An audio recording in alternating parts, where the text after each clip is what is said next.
Quick test. What's your mom's phone number? Not from your contacts, huh? From the memory. From this memory. Can you dial it right now without looking at your phone? Thought so. 20 years ago, I remember around 50 plus phone numbers by heart. My parents, my friends, the local PCO wala, the doctor. I'm talking about those BSNL landline era. There was no contact apps. Your brain was the contacts app. Then mobile numbers came. Suddenly, every number lived in your SIM card. Within 2 years, most of us couldn't even remember a single number. Then came Google. Why remember the fact when you can look it up in 3 seconds? Remember? Then came calculators on every phone. Recently, I watched my cousin stop doing mental math at the sabzi wala. Even for 50 minus 5, she pulled out her phone. And now we have the AI. And we are not just outsourcing memory or math. We are outsourcing thinking. Writing an email, AI. Preparing presentation, AI. Debugging your code, AI. Are they proposing to your girlfriend? Okay, I hope not. But give it a year. Here's what this video is about.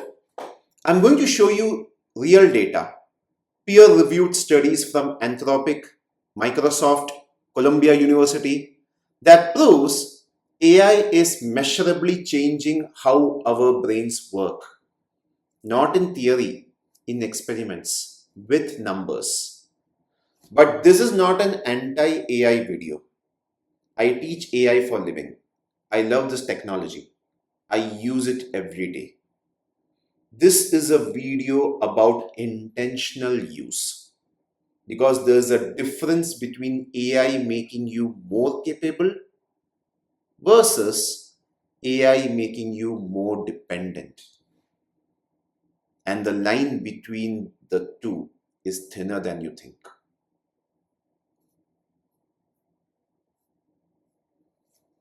Let me show you the data. Put it on a data science perspective. Let me just put my data scientist hat and present things in front of you. Usually my students, my participants say, Prashant, how a data scientist present their findings after doing descriptive stats. Let me give you a quick practical here. Study number 1, published in the year January 2026 by Anthropic, the company that makes Claude. They studied their own product, and that alone deserves respect, frankly. They ran a randomized controlled trial.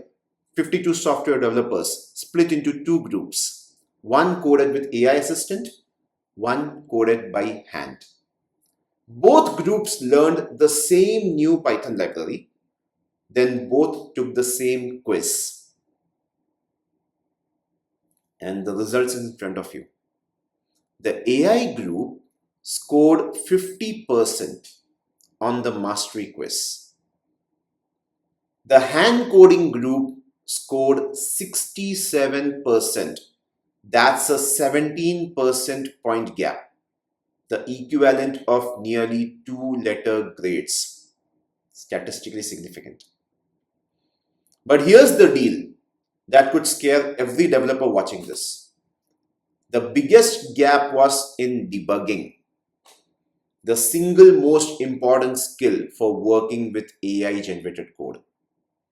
The ability to spot when the code is wrong was the skill most damaged by AI. Think about the irony.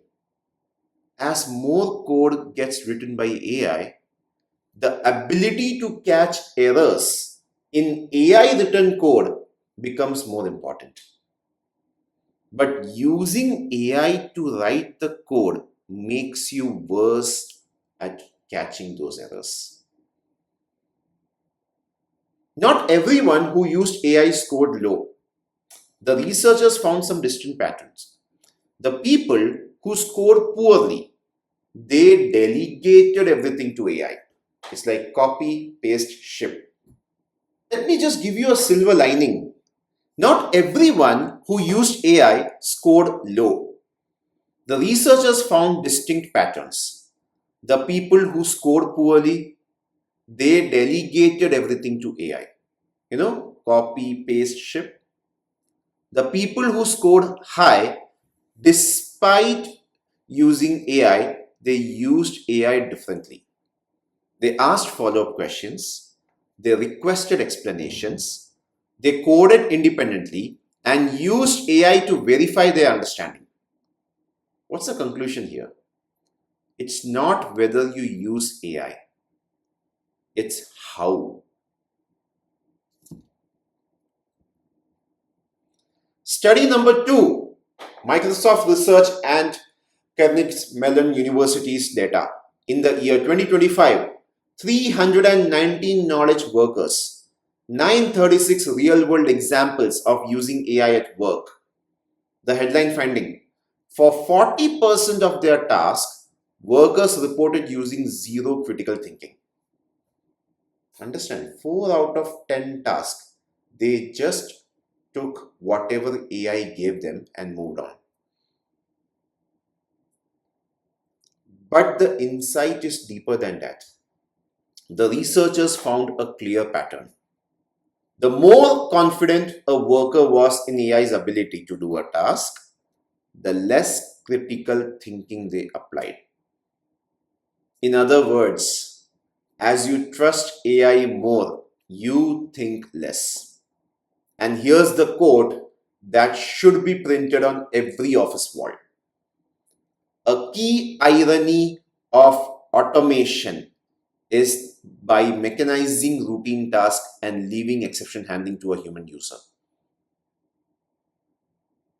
You deprive the user of routine opportunities to practice their judgment and strengthen their cognitive musculature, leaving them atrophied and unprepared when the exceptions do arise. Atrophied. It's a very powerful word, everybody. They also found that people using AI produced less diverse outputs for the same task. Everyone converges on the same AI generated answer.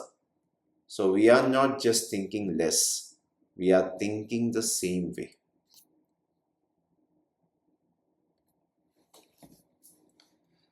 So this didn't start with AI. This is a pattern that's been building for last 30 years.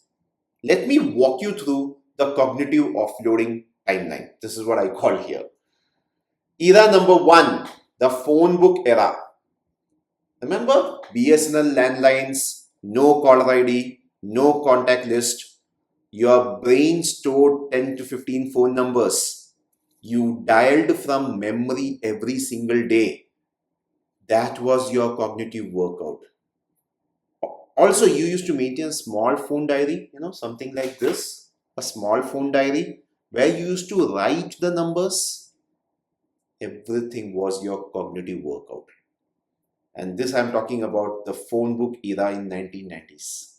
Then came the second era, the mobile era. Contact apps arrived. Within 2 years, you stop remembering numbers.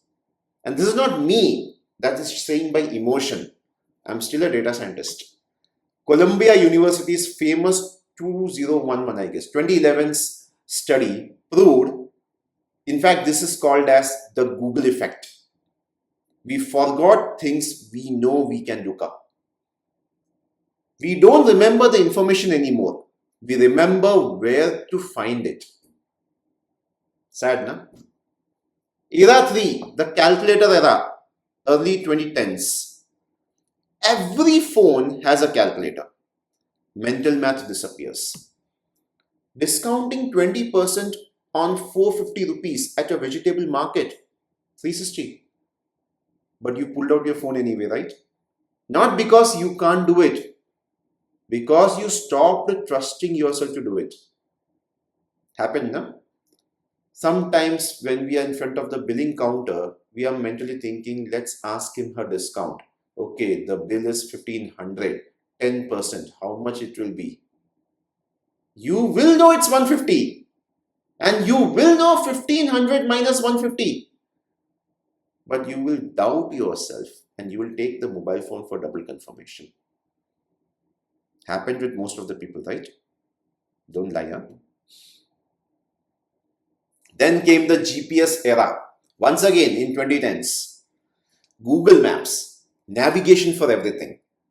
People who drove the same route for 10 years suddenly can't remember how to get there without that blue line. What I'm trying to say here, the spatial memory, one of the oldest cognitive skills humans have, weakened in every generation. Then the AI era, ChatGPT, Copilot, Claude. Now we are not just outsourcing memory of math or navigation alone. We are outsourcing reasoning, writing, problem solving, creativity, the highest order cognitive functions humans have. Sad to say, but we are becoming robots. Notice this escalation. Each generation, we outsource something more fundamental. From phone numbers to thinking itself. Enough of charts for 2 minutes. Let's make this personal. I want you to try 5 things right now. Pause this video if you need to. Number 1, what's your partner's or best friend's birthday? Not from Facebook reminders, from your brain. Number 2, calculate 15% tip on the bill of 847 rupees. No phone, just by your head. Question number 3, write down 1 paragraph email to your boss about asking leave tomorrow. Don't use AI, don't use Grammarly, just write it. Number 4, name 5 streets between your home and your office. From memory, not maps. Number 5, describe your favorite movie to your friend without Googling the plot summary first. Done? How did you feel? How did that feel, everybody? If you have struggled any of these, you are not losing your intelligence. You're losing your practice. And practice is what builds cognitive muscle.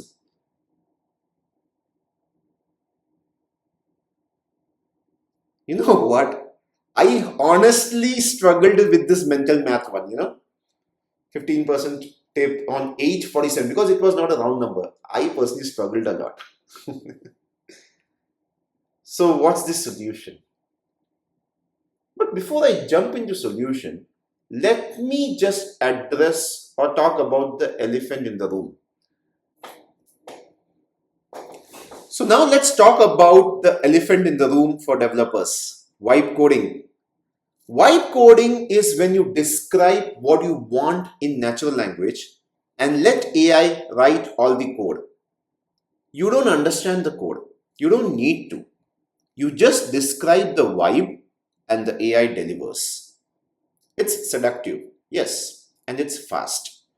And according to Anthropic Study, it's the fastest path to losing your ability to understand the system you're building. As a matter of fact, the low scoring group right now that you're watching, the red block, they were vibe coders. They delegated everything. They finished the fastest, but they scored below 40% in comprehension quiz. The code worked, but they didn't understand it. The high scoring group, they used AI as a thinking partner, not as a replacement. They asked conceptual questions, they coded independently, and used AI to check their understanding. They were the second fastest group, nearly as fast as white coders, but scored over 65%. The difference between these groups is the difference between using AI as a co-pilot and using AI as an autopilot. The co-pilot helps you fly. An autopilot replaces you. So what do we do about this? Here are 7 rules I follow and I teach in my training sessions for using AI without losing your brain. Rule number 1, attempt before you prompt. Before asking AI anything, spend at least 5 minutes trying it yourself. Write the first draft. Try the debugging. Attempt the calculation. The struggle is where the learning happens. AI should be your second opinion, not your first attempt. Rule number 2, ask why more than what. This is something I personally follow. Whenever AI gives you an answer, don't just take it. Ask it to explain why. Why did you use a dictionary object here instead of a list object? Why is this approach better than the previous approach? Turn every AI interaction into a micro-learning session. Rule number 3, protecting your morning brain. The first hour of your day, everybody. Before you open ChatGPT, do one cognitive task manually. Write an email without AI. Solve a bug without Copilot. Do a math in your head. This is your cognitive gym time. Rule number 4, my personal favorite, the Sunday Sudoku rule. Spend 20 minutes a week on something that exercises pure cognition. Sudoku is there, chess is there, mental math, crossword puzzle, coding without AI. These are the reps for your brain. Your cognitive muscles need the same consistency as your gym muscles. Remember, we are not doing this to win a match. I play chess, I'm bad, I'm pathetic at chess. Every time I play, I lose. But you know what? I play chess for my cognitive muscles. I'm repping my brain. I play Sudoku. I was weak, but now I'm getting better. Coding without AI, that I do every time. Rule number 5, memorize 5 numbers. This may sound silly, but let me tell you it's not. Pick 5 phone numbers of the people who matter to you the most. Memorize them. Recite them once a week. This is a symbolic act. It's you saying, I choose to remember the people I love, not outsource them to my contacts app.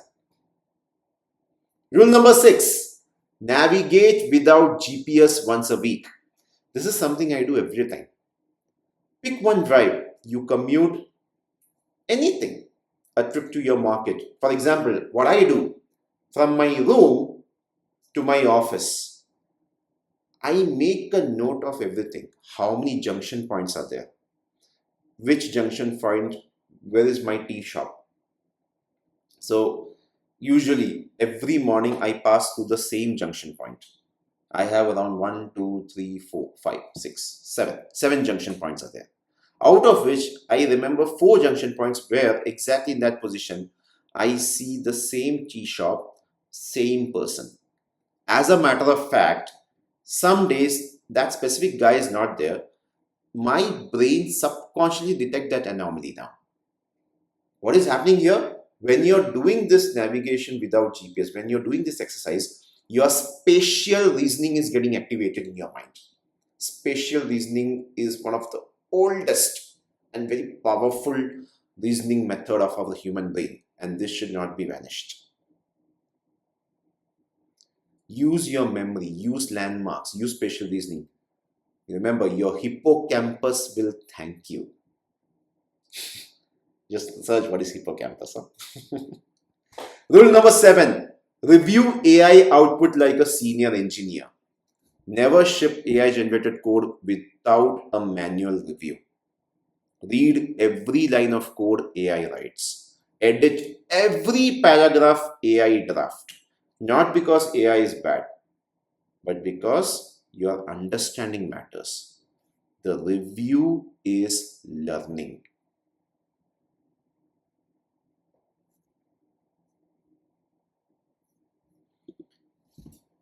So I'm going to leave you all with a challenge. A 7-day cognitive muscle challenge. 1 task per day. No AI allowed. Monday, memorize 1 phone number and recite it at night. Tuesday, do a mental math at lunch. Like calculating the bill, the tip, the split. Wednesday, write 1 email correctly by yourself. No AI, no Grammarly. Thursday, navigate somewhere without GPS. It's okay. It's fun, trust me. Friday, debug 1 piece of code without Copilot. There are many messy codes available on the internet. You can search it. Start debugging on your own. Saturday, read 1 article and summarize it in your own words. Don't ask AI to summarize it for you. And my personal preference, write the summary. My guru used to say, writing 1 time is equivalent to reading 10 times. Sunday, play Sudoku, chess, or any puzzle for 20 minutes. Do it, everybody. I want to see who actually does this. Screenshot this, share it, tag me. Just do it. I teach AI for a living. I have trained over 500 professionals in Gen AI and Agentic AI this year alone. Yeah, I'm talking about the current year, 2026. It's not, March has not even ended, by the way. 3 months, 500 professionals. I use Cloud and ChatGPT every single day. I built a YouTube channel about AI frameworks and design patterns. And I am telling you, the goal of AI should be to make you more capable, not more dependent. Use AI to amplify your thinking, not replace it. Use it as a co-pilot, not an autopilot. Let it handle the repetitive work so you can focus on creative work. But never stop thinking for yourself. Because the day you stop thinking is the day you become replaceable. And that's the one thing AI was never supposed to do.